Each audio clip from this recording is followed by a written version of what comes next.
I never thought I would witness someone literally blow up their own life, but Karen had a special talent for turning minor inconveniences into catastrophic disasters. And when I say blow up, I mean that quite literally.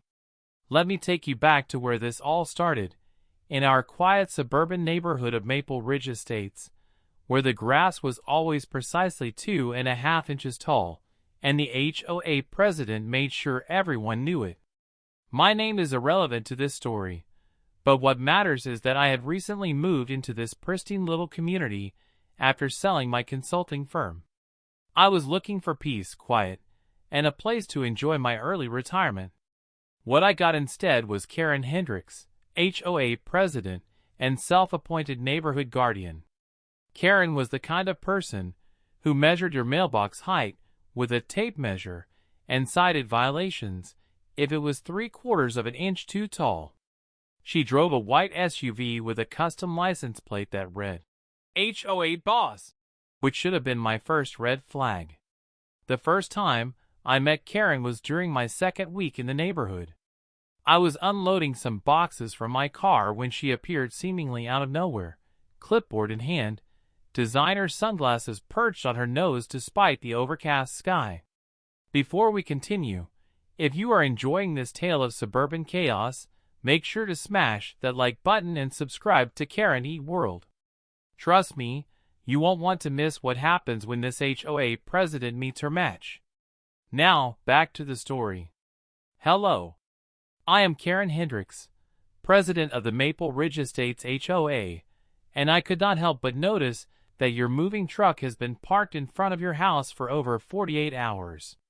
According to Section 7.3 of our community guidelines, moving vehicles must be removed within 24 hours of arrival. I will need you to have that relocated immediately. I looked at her, then at my watch. Actually, the truck arrived yesterday morning at 9 a.m. It has been exactly 36 hours, and I have until 9 a.m. tomorrow to have it removed. Her smile faltered for just a moment before snapping back into place like a rubber band. Well, I suppose you are technically correct, but I would appreciate it if you could have it moved sooner rather than later. We have standards to maintain in this community. She glanced at my boxes with a critical eye. I also notice you have some items on your front porch. All delivered packages and personal items must be brought inside within 4 hours of placement, or they constitute a visual nuisance. I had dealt with difficult clients for 20 years in my consulting business, specializing in corporate restructuring and legal compliance. Karen was amateur hour compared to some of the executives I had negotiated with. I will have everything inside by this evening. Is there anything else? Just making sure you are aware of all our community standards. We pride ourselves on being the most well-maintained neighborhood in the county. Oh, and one more thing. I notice your lawn is looking a bit patchy in the front corner. Our approved landscaping company is Greenscape Solutions. Here is their card. All residents are required to use approved vendors for lawn maintenance. I took the card, noting the small kickback disclaimer printed in tiny font at the bottom. Of course, she was getting something out of this referral. I will take care of it. Thank you. Over the next few months, Karen found increasingly creative ways to make my life difficult. My mailbox was apparently the wrong shade of black, even though it matched every other mailbox on the street. My garden gnome was cited as an unapproved decorative item, despite 3 other houses having similar lawn ornaments. When I pointed this out, those houses mysteriously received violation notices the next day. Karen had decided I was a troublemaker, and she was going to make sure I learned my place in her perfectly controlled kingdom. The turning point came in early October. I had hired a contractor to build a small home office in my backyard, complete with permits from the county and approval from the Architectural Review Committee. Everything was by the book, or so I thought. 3 days into construction, Karen appeared with a cease and desist letter, claiming the structure violated setback requirements and that my permit was invalid because I had not used an HOA-approved contractor. I reviewed the documentation. My contractor was licensed, bonded, and fully qualified. The setback measurements were correct down to the inch. And nowhere in the HOA bylaws did it state that contractors required pre-approval. Karen had simply invented this requirement because she was not consulted about my project. Karen, I have all the proper permits and approvals. There is no violation here. I am the president of this HOA, and I say there is a violation. You will stop construction immediately, or I will file a complaint with the county and have your permits revoked. This was when I decided to do some research. I pulled the HOA bylaws, all 73 pages of them, and began reading. What I found was fascinating. Karen had been president for 6 years, running unopposed because she had systematically bullied anyone who disagreed with her into silence or driven them to sell their homes. She controlled the HOA board by appointing her friends and relatives to every position. She had amended bylaws without proper voting procedures, created enforcement policies that gave her dictatorial power, and had been siphoning HOA funds into accounts for unnecessary beautification projects that coincidentally were managed by her husband's company. I had spent 2 decades restructuring troubled companies and navigating complex corporate law. This was child's play. But I decided to wait. If I was going to take action, I needed Karen to give me the perfect opportunity. I needed her to escalate things to a point where my response would be not just justified, but absolutely devastating. That opportunity came in November, delivered gift wrapped by Karen herself. She had apparently decided that my home office, which was now completed and looked beautiful, was a personal affront to her authority. She began driving by my house multiple times a day, taking photos, measuring distances from the street, and documenting every minor detail she could find. Then she sent me a letter demanding I remove the structure entirely or face daily fines of $500. The letter was absurd and legally baseless, but it gave me an idea. I started documenting everything. Every visit, every letter, every violation notice. I photographed her measuring my property line from the street. I kept a log of her drive-bys. I recorded phone conversations, which was perfectly legal in our state with single-party consent. And I waited for her to make a mistake. The mistake came 2 weeks later. Karen lived in the largest house in the neighborhood, a sprawling 5-bedroom colonial at the end of Maple Ridge Drive. Her home was her pride and joy, maintained to absolute perfection with a lawn that looked like it belonged on a golf course. One evening, I noticed Karen in her front yard, gesturing wildly at something while talking on her phone. The next morning, there was a natural gas utility truck parked in front of her house. I learned from a neighbor that Karen had noticed a gas smell near her meter and had called the gas company. The technician had come out, inspected the meter, and found a small leak in the connection. He had immediately shut off her gas and red-tagged the meter, informing her that a licensed plumber would need to repair the connection before the gas could be restored. The repair would cost approximately $300 and take about 2 hours. Karen, being Karen, decided this was unacceptable. $300? For 2 hours of work? That is highway robbery. I can fix this myself. I have watched videos on the internet. The technician, according to my neighbor who overheard the conversation, strongly advised against this. Gas leaks were dangerous and required licensed professionals. Karen dismissed him with a wave of her hand and told him she would take care of it herself.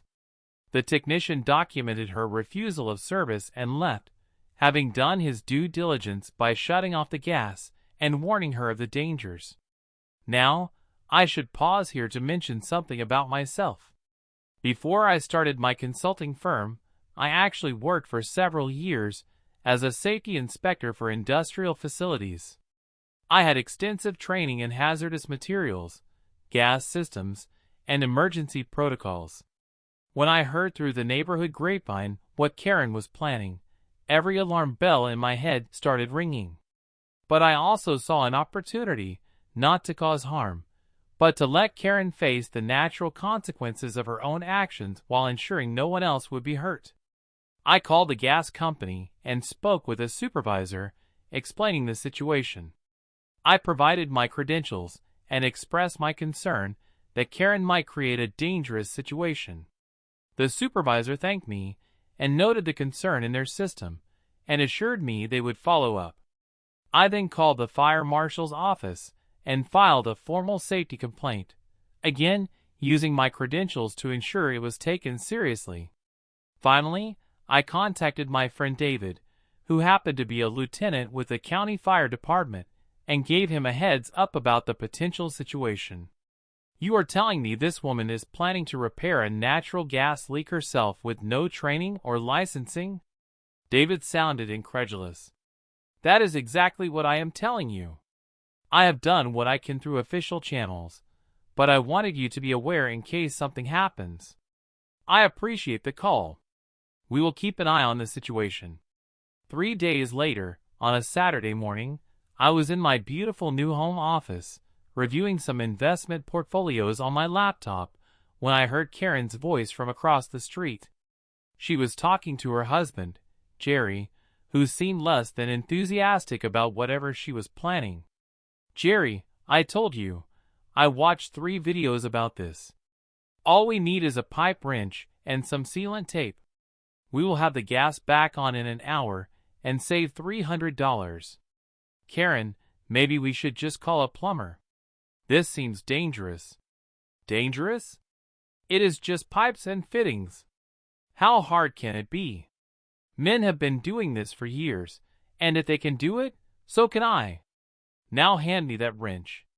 I quietly picked up my phone and called 911. "I would like to report a potential gas emergency in progress. My neighbor is attempting to repair a natural gas leak without proper licensing or training." I provided the address and details, and the dispatcher assured me they would send units immediately. Then I did something that might seem cold, but was absolutely necessary. I took my laptop, some important documents, and walked to my car parked on the street. I moved it 3 blocks away and settled in to wait. If something went wrong, I was not going to be in the blast radius. 20 minutes later, I saw Karen standing at her gas meter with a large pipe wrench in hand. Jerry was holding a flashlight and looking extremely uncomfortable. Karen began loosening the connection where the leak had been detected, and even from 3 blocks away, I could imagine what was happening. Gas was escaping, far more than the small leak that had been there before. Karen, in her infinite wisdom, was apparently trying to tighten a connection by first loosening it completely. The fire trucks arrived about 2 minutes later, sirens wailing. I saw firefighters jumping out and running toward Karen's house. She was gesturing at them, clearly annoyed at the interruption. One firefighter was talking urgently into his radio, while another began evacuating nearby houses. Then I saw David, my friend, arrive in the battalion chief's vehicle. What happened next, I learned later from multiple sources including official reports, was a perfect storm of Karen's incompetence, arrogance, and the universe's sense of poetic justice. Karen had completely removed the connector piece between the meter and her home's gas line. Natural gas was venting freely into the air around her foundation. When the firefighters tried to shut off the gas at the street main, they discovered that the valve was seized from age and needed special equipment to turn. David ordered an immediate evacuation of a 4-block radius and called for the gas company's emergency response team. Karen, meanwhile, was having an absolute meltdown. She refused to leave her property, claiming the firefighters were trespassing and that she had everything under control. She demanded to see their supervisor. She threatened to sue the fire department. She actually pulled out her phone and tried to call the mayor to complain about the disruption to her Saturday morning. Then, in what can only be described as the most Karen moment possible, she decided she was going to fix the problem herself to show everyone they were overreacting. While firefighters were literally trying to evacuate the area and shut off the gas at the street, Karen went back to her meter with a wrench and a roll of yellow Teflon tape. She was apparently convinced that if she could just reconnect the pipe and wrap it with enough tape, everything would be fine. A firefighter tackled her. Not gently, but in a full-on defensive tackle that took her to the ground about 15 feet from the meter. She screamed about assault and battery and demanded his badge number. The firefighter, who likely saved her life, simply held her down while another firefighter zip-tied her hands together for everyone's safety. The gas company's emergency team arrived and managed to shut off the main line valve. The area was ventilated, and monitors confirmed the gas levels were dropping. David came over to where Karen was sitting on the curb, still zip-tied, still furious, and delivered what I am told was a spectacular lecture about natural gas safety, the legal definition of reckless endangerment, and exactly how many laws she had just broken. But here is where it gets interesting, and where my careful documentation and strategic planning came into play. While all of this was happening, I had called my attorney Marcus Webb, who specialized in property law and happened to be one of the best in the state. I had been consulting with him for weeks about Karen's HOA violations and harassment. Now I had something much more interesting to discuss. Marcus, I need you to file an emergency injunction first thing Monday morning. I want Karen Hendricks removed as HOA president immediately, and I want a full audit of the HOA finances and all bylaw amendments from the past 6 years. On what grounds? Reckless endangerment of the community, illegal bylaw modifications, financial impropriety, and harassment. I have documentation of everything. But here is the kicker. Her gas incident is going to result in county citations and possibly criminal charges. Under Section 12.6 of our HOA bylaws, any board member convicted of a crime or found liable for endangering the community can be immediately removed by a vote of the homeowners, and I have been quietly talking to those homeowners for 2 months. I have the votes. Marcus was quiet for a moment. You have been planning this. I have been preparing for the opportunity. Karen just gift-wrapped it for me. Monday morning came, and with it, a cascade of consequences for Karen that she never saw coming. The county fire marshal issued citations for reckless endangerment, illegal modification of utility infrastructure, and interference with emergency operations. The gas company sent her a bill for the emergency response team, which totaled over $15,000. The county building department opened an investigation into whether she had made any other unpermitted modifications to her home's utilities. And then my attorney filed the emergency injunction. The judge, after reviewing my documentation of Karen's HOA violations, the harassment, the financial irregularities, and now the gas incident, granted a temporary restraining order barring Karen from acting in any official HOA capacity pending a hearing. An independent auditor was appointed to review the HOA books, and a special election was scheduled for 30 days out. Karen tried to fight it. She showed up at the courthouse with her own attorney, sputtering about conspiracies and witch hunts. But the evidence was overwhelming. The auditor found that Karen and her husband had been routing HOA landscaping contracts through a shell company they controlled, marking up services by 40% and pocketing the difference. She had amended bylaws without proper member votes. She had issued over 200 violation notices in 6 years, 90% of them to people who had questioned her authority. The special election was not even close. I was not running for HOA president myself. I had no interest in that particular headache. But I had found a retired teacher named Margaret Chin who was organized, fair, and had lived in the neighborhood for 15 years. Margaret won with 87% of the vote. One of her first acts was to rescind every bogus bylaw amendment Karen had made and refund fines that had been improperly assessed. But I was not done. Not even close. Because Karen, even while facing county citations and being removed from the HOA board, decided to double down on her vendetta against me.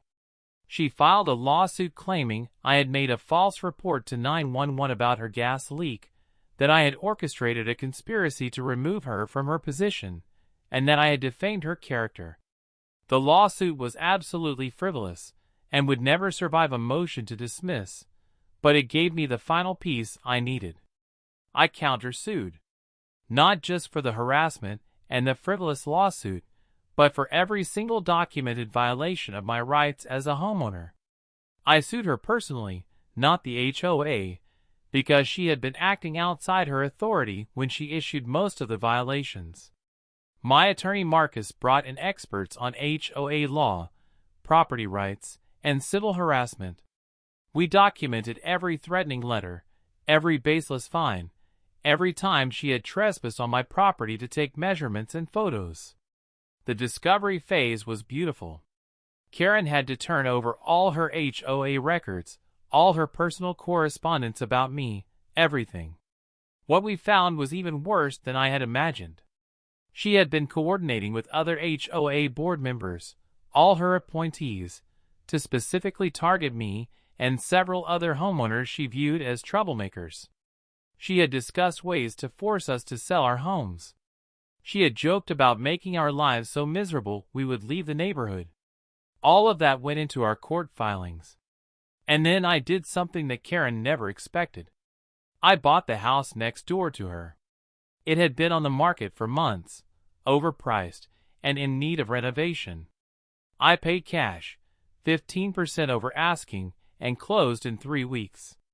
Then I bought the house on the other side of her, and the vacant lot behind her property that backed up to the neighborhood park. Karen watched all of this happen with growing horror. She could not understand what I was doing or why. She tried to file HOA complaints about the renovations I was doing on the houses, but Margaret, the new HOA president, reviewed every permit and found everything in perfect order. Karen started posting on neighborhood social media about property values and outside investors ruining the community. Then came the day of our court hearing on the harassment case. Marcus had prepared a presentation that was absolutely devastating. Timeline after timeline of Karen's violations, expert testimony on HOA law, documentation of her illegal amendments and financial schemes. The judge was not amused. He ruled in our favor on every count and awarded damages that totaled over $300,000. But the real penalty came when he issued a permanent injunction barring Karen from holding any HOA position in any community for 10 years and requiring her to pay all my legal fees, which had topped $90,000. Karen's face in that courtroom was pale. Jerry, her husband, looked like he wanted to disappear into the floor. Their attorney was frantically whispering to them about appeals and payment plans. But I was not finished.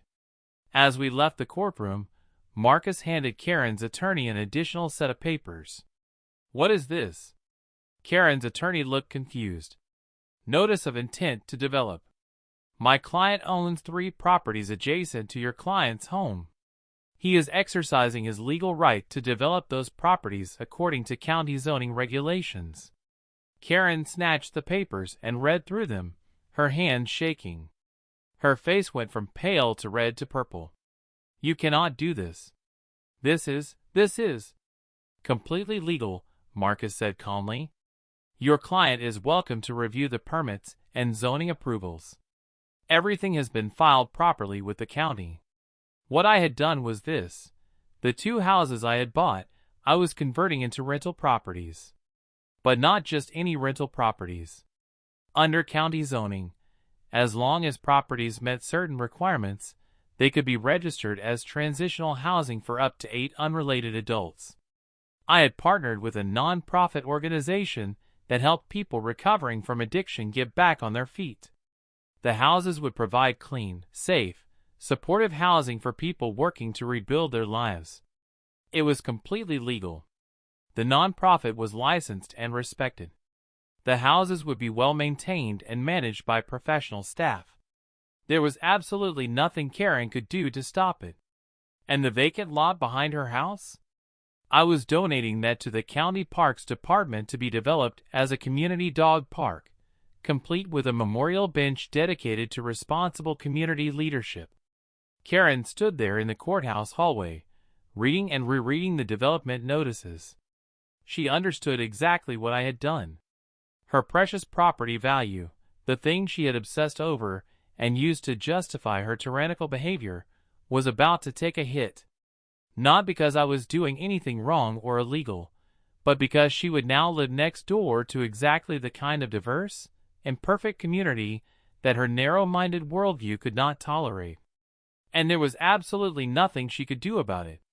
The dog park meant increased traffic, noise, and activity right behind her pristine backyard. The transitional housing meant her neighbors would be people she had spent years looking down on and judging. Every single thing she had tried to keep out of her perfect little world was now going to be right on top of her. And it was all completely, entirely, 100% legal. But even that was not the final blow. Because during the HOA audit, something interesting had been discovered. Karen's house, her beautiful, perfect, showcase home, had been modified over the years in ways that violated multiple building codes. The basement had been finished without permits. The deck had been extended beyond allowable setbacks. The electrical panel had been upgraded by an unlicensed handyman. Every single one of these was a violation that the county would require her to correct, at enormous expense, or face daily fines. The supreme irony was that if anyone else in the neighborhood had these violations, Karen would have been the first one to report them to the county with glee. She had built her entire HOA presidency on finding and reporting the tiniest violations of rules and regulations. Now those same rules were being applied to her, with the same zero tolerance she had shown to everyone else. The county inspector who did the review was thorough and professional. He documented everything and gave Karen 90 days to bring her house into compliance or face penalties starting at $500 per day, the same amount she had threatened me with months earlier. The estimated cost to fix everything properly, with licensed contractors and proper permits, was over $120,000. Karen tried to appeal. She tried to claim the modifications had been done by previous owners. But the records showed she had pulled permits for some work and then done additional unpermitted changes. She tried to argue selective enforcement.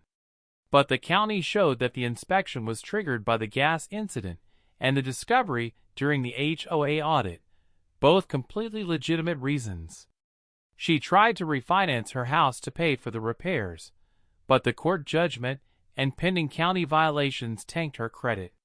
She tried to sell the house, but disclosure requirements meant she had to tell potential buyers about all the violations and the future dog park and transitional housing. 3 different deals fell through when buyers learned what they would be moving next to. I watched all of this unfold from my home office, the same home office that Karen had tried so hard to force me to demolish. I was sipping coffee and reviewing some investment statements when I saw Karen standing in her front yard, staring at the construction equipment at the house next door where crews were beginning renovations for the transitional housing. Her face was a mask of absolute defeat and disbelief. She turned and looked directly at my house, at my office window where I sat. Our eyes met across the distance. In that moment, I raised my coffee mug in a small salute. Karen's expression crumbled as the full weight of what I had done hit her. She had tried to use petty power and bureaucratic tyranny to control everyone around her. She had pushed and pushed and pushed, never imagining that someone might push back with the resources, knowledge, and patience to turn her entire world upside down. Every rule she had weaponized against others was now being used against her. Every petty violation she had obsessed over was now her own problem to solve. Every attempt to control her perfect little kingdom had backfired spectacularly. And the best part?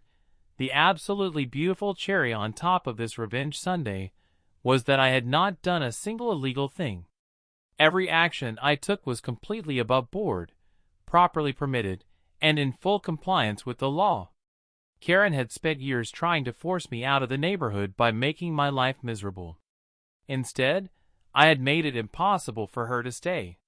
She would either spend hundreds of thousands of dollars fixing her violations while living next to everything she despised, or she would sell at a massive loss and leave. Either way, she had been completely, utterly, and permanently outmaneuvered by the very system she had tried to exploit. As I watched, Karen slowly turned and walked back into her house, her shoulders slumped in defeat. She finally understood that some battles are not worth fighting, and some people are not to be trifled with. She had picked the wrong fight with the wrong person, and now she would spend years living with the consequences of her own arrogance and cruelty. And that is how you handle an HOA tyrant, folks. If you enjoyed this epic tale of suburban justice, do not forget to hit that like button and subscribe to KarenEatWorld for more incredible stories of people getting exactly what they deserve. Drop a comment and let me know what you would have done in this situation. Until next time, remember, be careful who you mess with, because sometimes karma has friends in high places.